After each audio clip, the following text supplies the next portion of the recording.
Telgi? Yeah, Who are those politicians? my politicians.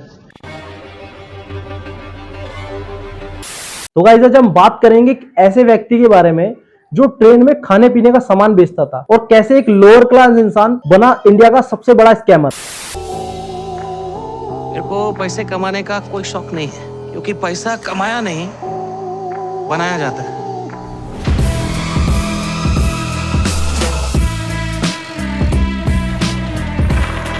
जी हाँ, मैं बात कर रहा हूँ अब्दुल करीम तेलगी के बारे में। और मोस्ट ऑफ द लोगों को पता भी नहीं होगा कि ये कौन है और इसने क्या स्कैम किया था और स्कैम 2003 क्या है। तेलगी का जन्म 1961 में कर्नाटक के एक छोटे से पंचायत गांव खानापुर में हुआ था और इनके पिता रेलवे में काम करते थे और ये बहुत ही लोअर क्लास फैमिली से बिलोंग करते थे। घर का खर्चा जैसे तैसे चल जाता था, लेकिन 7 से 8 साल की एज में इसके पिता की मृत्यु हो गई और इसके पिता की मृत्यु के बाद मजबूरन तेलगी को घर संभालना पड़ा और छोटे मोटे काम करने पड़े, जैसे रेलवे में खाने पीने का सामान बेचना, किसी छोटे रेस्टोरेंट में काम करना, जो वो नहीं करना चाहता था। लेकिन तेलगी को पढ़ने का शौक था, इसने काम भी किया और पढ़ाई भी की साथ में। जब इन सबसे काम नहीं चला तो वह सऊदी अरब चला गया पैसा कमाने और कुछ टाइम बाद वो सऊदी अरब से वापस आया। लेकिन पैसे तो उसने कमाए, लेकिन वो एक बिजनेस आइडिया के साथ वापस आया। 80 के दशक में इंडिया के बहुत सारे लोग बाहर जाना चाहते थे क्योंकि बाहर अच्छी उनको सैलरी मिल रही थी। और गाइस, पहले बाहर जाना इतना ईजी नहीं होता था कि खाली टिकट बुक कराई और आप बाहर चले गए या पासपोर्ट बनाया बाहर चले गए। पहले आपको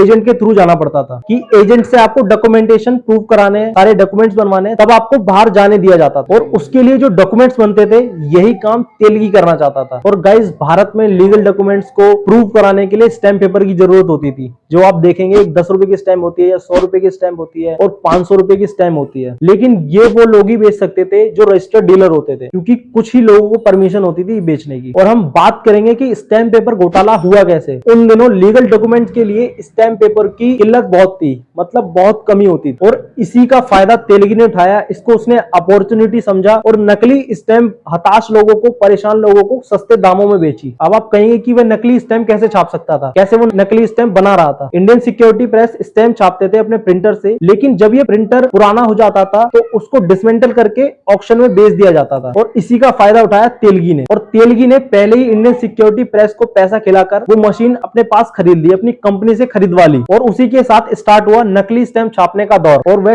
कई सिस्टम में रहने वाले अधिकारियों के साथ मिलकर स्टैम्प छापता और बेचता था। और एक बेंगलुरु के टैक्स ट्रिब्यूनल ने 2010 में यह बताया कि उसने स्टैम्प बेचकर बेहिसाब पैसा कमाया था। अब बात करते हैं गाइस, स्कैम कैसे पकड़ा गया। 2017 में इंडियन एक्सप्रेस की एक रिपोर्ट के अनुसार नकली स्टैम्प का मामला 1991 में और दूसरा मामला 1995 में दर्ज किया गया। लेकिन कई बड़े बड़े अधिकारियों को, कई पुलिस वालों को तेलगी ने अपनी तरफ कर रखा था पैसा खिलाकर, तो इस मामले में तेलगी बच गया। और गाइस, कोई भी सबूत ना मिलने के तौर पे उसे छोड़ दिया गया। 2002 पुणे सिटी के पुलिस उप निरीक्षक रमाकांत को उनके बेटे अजीत काले से जानकारी मिली कि उन्होंने नकली स्टैम्प बेचने के आरोप में कई लोगों को गिरफ्तार किया है। और इन लोगों से पूछताछ के बाद कनेक्शन तेलगी तक पहुंच गया, जिसे कुछ महीने पहले बेंगलुरु के जेल में अरेस्ट किया गया था फ्रॉड के चलते। जनता के बढ़ते दबाव की वजह से महाराष्ट्र गवर्नमेंट ने SIT का निर्माण किया। ये एक संगठन था जो तेलगी के बारे में रिसर्च कर रहा था और इस जांच के दौरान कई चीजें सामने आई और तेलगी के इस घोटाले में पता चला कि कई बड़े बड़े अधिकारी और कई पुलिस ऑफिसर उसमें मिले हुए हैं और यहाँ तक कि कुछ पॉलिटिशियन भी इसमें मिले हुए थे जो 2-2 बार MLA बन चुके थे, लेकिन किसी का नाम सामने नहीं आया। और इसी बीच सामाजिक कार्यकर्ता अन्ना हजारे ने एक याचिका दायर की कोर्ट में, जिसकी वजह से केस महाराष्ट्र सरकार के उच्च अधिकारी को दिया गया। SIT ने इस मामले में 2003 में सबसे पहले और सबसे बड़ी गिरफ्तारी की। अरेस्ट हुए व्यक्ति थे महाराष्ट्र के धुले से विधायक अनिल गोटे और दूसरी गिरफ्तारी 1 दिसंबर 2003 को की गई RS शर्मा की। इन लोगों पे ये आरोप थे कि इन्होंने तेलगी को बचाया है और 2004 में जांच को CBI को हैंडओवर कर दिया गया, जिसने उसी साल